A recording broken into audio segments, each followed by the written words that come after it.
Greetings, YouTube. It is a rare feat for this channel to stumble onto the deep, dark crevices of Reddit. The same place that I do believe originally nicknamed me Mr. Negative long before he was a champion in the game, because I just whined and complained too much about the game. That guy, oh my gosh. So, here's the deal. We have this post by our Contest of Champions, specifically by Awkward But Proud. Although awkward's misspelled, so it's like awkward but proud. I can only assume it's supposed to be awkward, maybe it's something else. Titled, MCOC made Kabam $21 million in December of 2021. $21 million. So anybody that thinks that the game is dying, or the brokenness means that the casino is going bankrupt, hell no. Even with the gifting event restrictions. Let's check out the screenshot. 100 sensor score, 95 visibility, 90 internationalization, what the heck that means. Downloads 600,000 in December of 2021 worldwide. Revenue, $10 million, December 2021.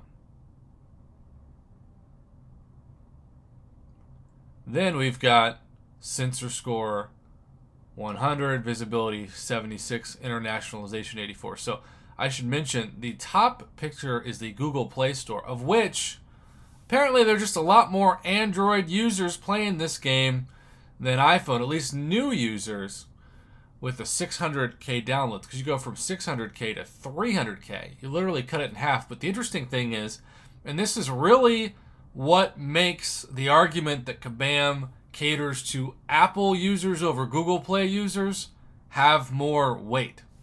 Because even though twice as many people on Google Play or Android accessible phones downloaded the game, people spent more money on average on iPhones than they did Google Play. Now, one would surmise that part of that is because, well, iPhones are typically more expensive, not always, but typically, and they kind of have this reputation of people who can afford an expensive phone buying a new iPhone.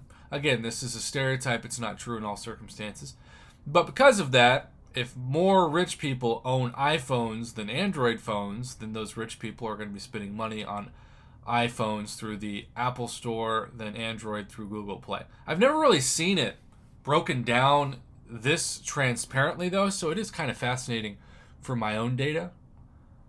But yeah, 11 million in the month of December on Apple phones, 10 million on Android, a total of 21 million. And if you keep scrolling down, you will see indeed Google Play 10 million, iTunes 11 million, source sensortower.com. Now this is where it gets a little dangerous, because let's just say that Reddit is not always a family-friendly place to read the comments. But I do think it is advantageous of us, if we're discussing this as a community, to see what some people are talking about.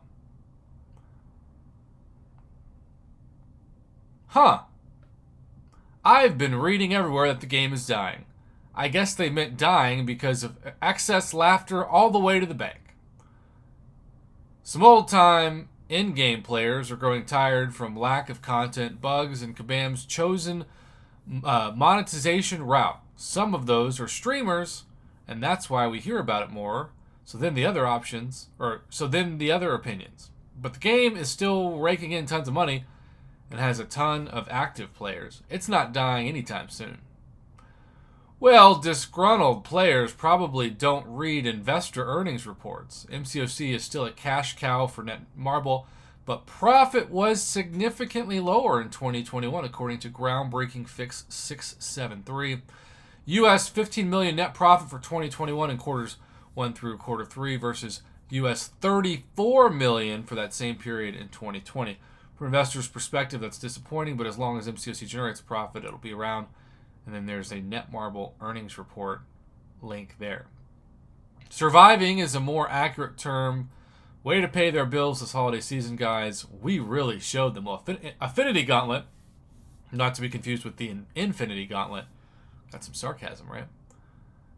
Now look how ironic this is. Affinity Gauntlet, and then Infinity Gauntlet 1 hour later. I mean, good. I'm glad they're making money. I don't want MCOC to go under. I hope this allows them to continue to improve on the game, and I hope their employees are all being paid well. And it's Canadian dollars, so you know they need to be paid more than that.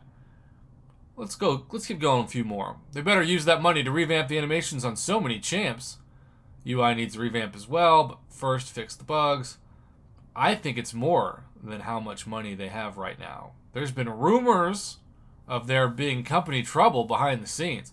Rumors. Now we're getting the tinfoil hats, right? With people quitting due to the company not having direction, of course any rumors should be taken with a large pinch of salt. A large pinch of salt? What a measurement. But we're probably never going to hear any announcements about what's happening behind closed doors. We'll only hear about mods quitting through the forums when it happens. There's actually a ton of open positions in Canada, which is part of the reason why they're struggling as of late. We've covered that many times on the channel.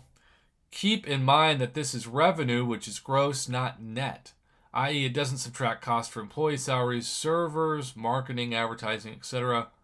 And then we get into some potential adult words.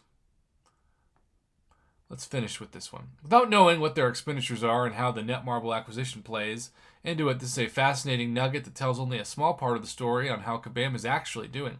I can't imagine Netmarble has made their money back on this purchase yet. Now, isn't that mind-blowing considering how many years it's been since they acquired the game?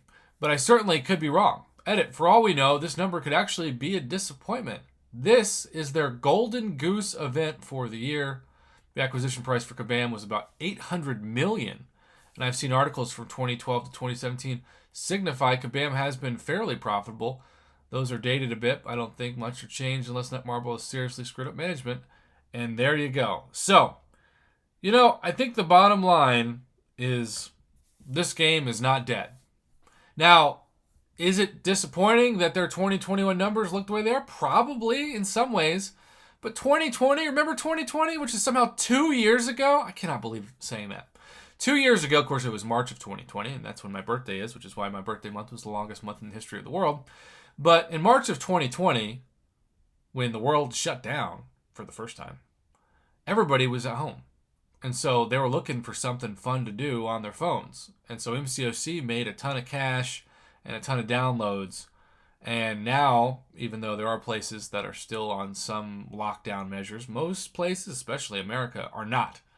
So yeah, it makes sense that 2021, especially in those first couple quarters, would be way far down. But December still rakes in the cash. What do you think about this, YouTube? Please let me know in the comments below. And thank you so much to Awkward or Awkward But Proud for posting this on Reddit for us to examine, and Brian Shadow Strike for alerting me to the Reddit post in the first place.